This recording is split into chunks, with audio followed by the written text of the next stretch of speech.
this can only mean one thing, and that is Halloween is fast approaching. What an amazing time of year. I mean, you don't know what it is about Halloween, but you just feel it, you know? I mean, what is it about Halloween exactly? I mean, is it in the air? Yes. Is it on the streets? Yes. Is it in the trees? Yes. Is it in the kitchen? Well, probably not, but that doesn't really matter because... Oh no! Ah! Oh, what the... Who's this dead body in my kitchen? Who put that there? Hey, Ollie, do you know who that is? Don't worry, it's just my sister. I mean, I do know it's a bit too early for any kind of obligatory Halloween special just yet, but you know what? That's not gonna stop me. Who's gonna get upset with me, right? So, let's just see what we've got on the shelf.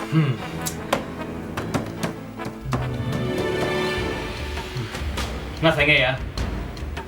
I guess we'll have to go down, down, down.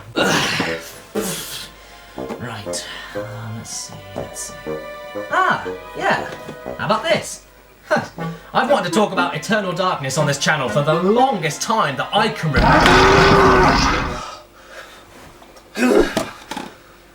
Okay, I guess if my game shelf doesn't want me to play anything scary, I'll just have to go with...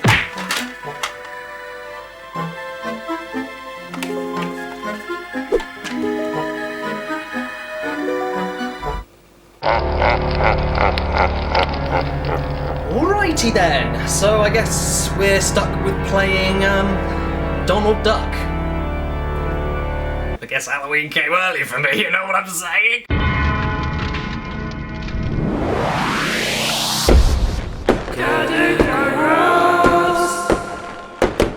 Greetings and salutations, my beautiful people, and welcome to the Caddicarus show, where I always have to do the dirty deed of deciding whether or not a game deserves to be slaughtered or salvaged.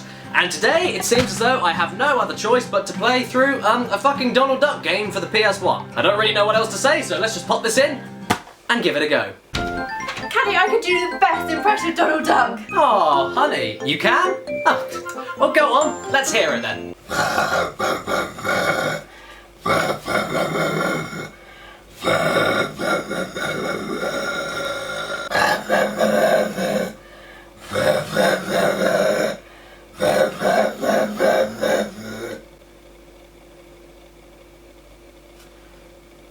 I'll see myself out.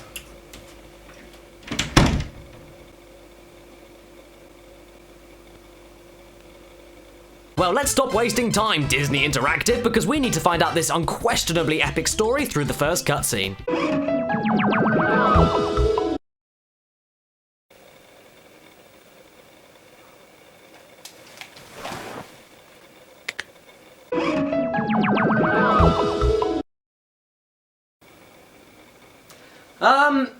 Is that it? Okay, well, sorry about that, guys. I literally do not know if that is all the first cutscene is, but rest assured, this is not a very good start. Well, at least the game works now, but I have no idea what's going on, so I suppose I'll actually have to read the manual. And geez, these were the good old days. Look how colourful and elaborate this manual is. I always felt like I was getting my true money's worth with physical games when they came with these awesomely fun to read manuals like this. I mean, whatever happened to them? All we have nowadays are...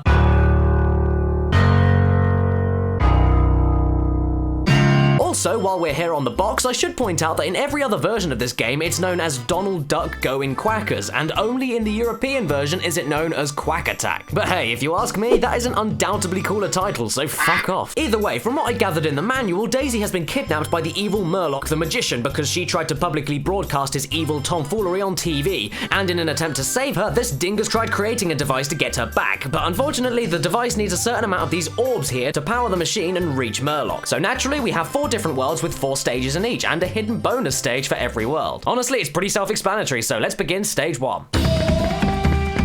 Oh! I thought we were playing Donald Duck Quack Attack, not Crash Bandicoot. Oh! We're not? Nah, don't be silly, it's fucking Crash Bandicoot. What do you mean it isn't? Yes it is, it's fucking Crash Bandicoot. Now have a look. I mean, look, it's the same thing as your fucking Crash Bandicoot. I mean, look, it's your Crash Bandicoot. It's the same game. But it's not the same game, it is Crash Bandicoot. You tricked me, it's Crash Bandicoot, not Donald Duck, it's Crash Bandicoot. So yeah, this is a pretty standard platforming fare. You get checkpoints, collect 100 stars for a new life, there's enemies and obstacles, the stages offer both 3D and 2D platforming, basically exactly like Crash Bandicoot. It's even noticeable in the way that it controls. Despite the amount of buttons on this thing, the only thing you can do, like Crash, is move around, jump, and attack. Also, if you want to, you can use R3 to jump. Okay, but apart from that, all the other buttons do Mr. Bugger All of the Carey Funny Farm Neeby Deep Limited. Well, one thing that is different from Crash is the way that there are these 3 toys in every stage to collect, and that unlocks you bonuses. And how you do that is by hitting a book and then racing to where the toy is before the timer runs out. And when you do collect all the toys, Donald does the most questionably scary thing I've ever seen in my life.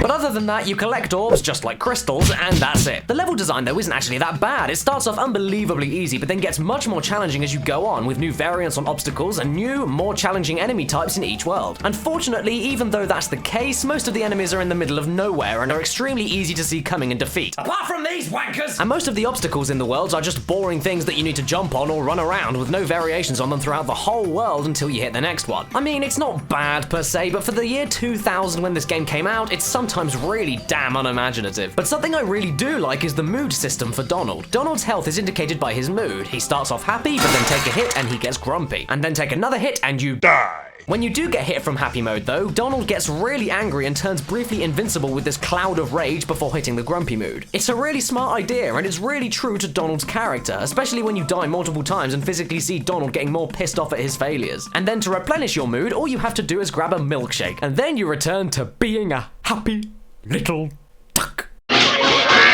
But here's the thing, if you get a milkshake while in happy mood, Donald looks like he wants to piss all over the carpet. Oh, and you're briefly invincible as well, but for much longer than the rage cloud. Only problem is though that there's no musical jingle like in Crash or Mario, and there's no indication or calming period to let you know when you'll return back to normal, so half the time you're rushing through everything and poof! You suddenly downgrade to happy again and hurt yourself. Also, when Grumpy Donald is running, he reminds me a lot of Brutal Moose. I mentioned earlier that there's a hidden bonus stage in every world, but your shitey little nephews are all like, "Hey Uncle Donald, I want my toys back!" Yeah, they want you to find all 12 of their identical toys in each world before they can even be persuaded to move aside and let you into the bonus world, you little fucking scumbags. But luckily, I don't think there's much point to this, because aside from playing a little bit differently from the other stages, there's zero reward for unlocking and beating these bonuses besides a pointless 100% completion. You know, before you got here, Bradstone ran by looking for Daisy. Boy, he sure runs fast.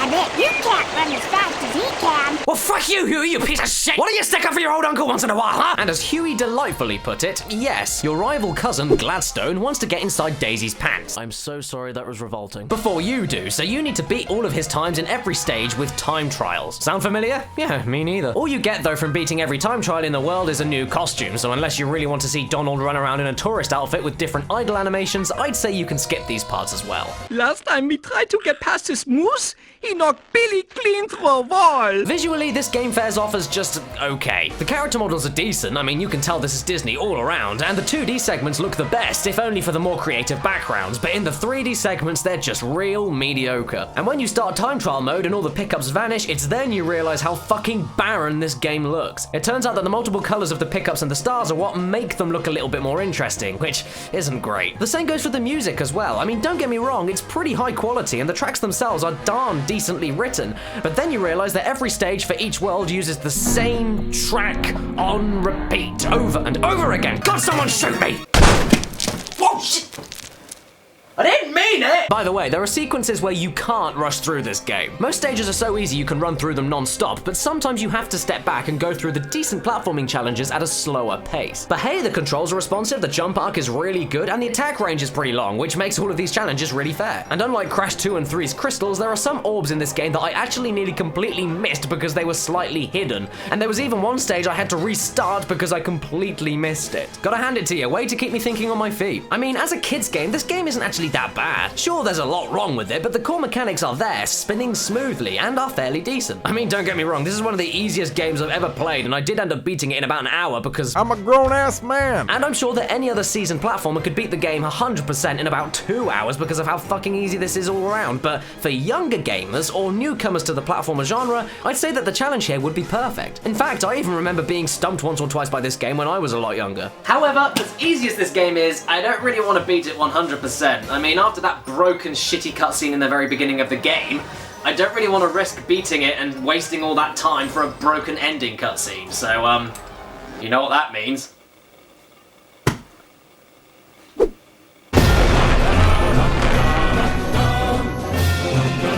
Oh, well, as it turns out, there are no cheats for this game. Weird. And Mr. Rodriguez, I'm so sorry, but jumping is not a cheat. Also, the PlayStation hasn't got an A or a B button, so whatever it is you've been smoking, please let me have some of that because that shit sounds good. Oh yeah, how could I forget the boss battles as well? Again, they're kind of easy, but for kids, I can imagine these being pretty damn challenging. They're simple, sure, and they tell you blatantly where to hit the enemies when they're weak because but they're actually really well designed, and bosses like the Beagle Boy and even the final boss with Murloc had me dying quite a few times. Surprisingly good, challenging stuff, especially Murloc. Oh, and you also get to fight against Count Duckula. And the best thing about her boss is the fact that she casts spells, and for some reason my music bugged out at this point, so I was stuck listening to this for the entire fight. And there we go, finished the game. And all that effort for a machine that makes rabbit shit and a duck face-sitting contest. Whatever 100% will bring you, I don't even want to know. And so, in conclusion, Quack Attack gets the Slorvage.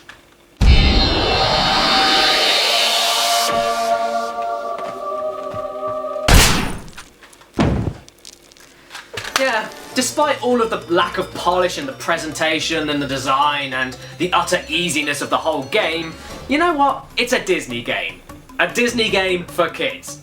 And you know, as a kids game, it does everything it needs to, and it does it pretty damn well, all things considered. However, even if you are a kid, I would just suggest playing the original Crash trilogy anyway for a much better platforming experience all around. So, yeah, play those games. And ignore this video.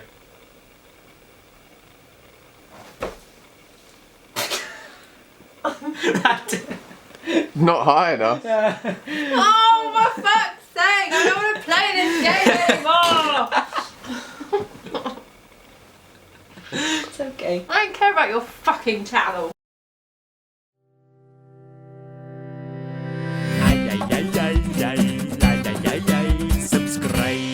Hello there everybody, and thanks so much for watching my stupid video on Donald Duck's Quack Attack. If you look in the description, you'll see all of my social networks, everything you can follow me on and like and watch streams on my Twitch channel. All my interesting things are in the description. I'm going to link you 3 other random videos from my channel over here. And if you did like this video, then please consider subscribing to my channel because that'll be fantastic. I upload a video every single Sunday, except when I'm ill or on holiday. And if you could leave a like if you enjoyed this video, that would be really kind of you, and that would help me out an amazing amount. You have no idea, and it helps everyone out on YouTube a ton as well. And I'm also going to take this time to give a huge thank you to my top Patreon supporters. So you guys, thank you so much. Nicole Gunara, Christopher Miller, Tony Pierce, Mohammed Al Sali, Ivan Strand, Delmar Mullins, Greg Black, Abdullah Almana, Brad Bird, James Tigani, Benjamin Peasley, Ahmed Al Mutawa, and Alan Angert. Thank you so much, all of you guys, and thank everybody at home for watching this video because,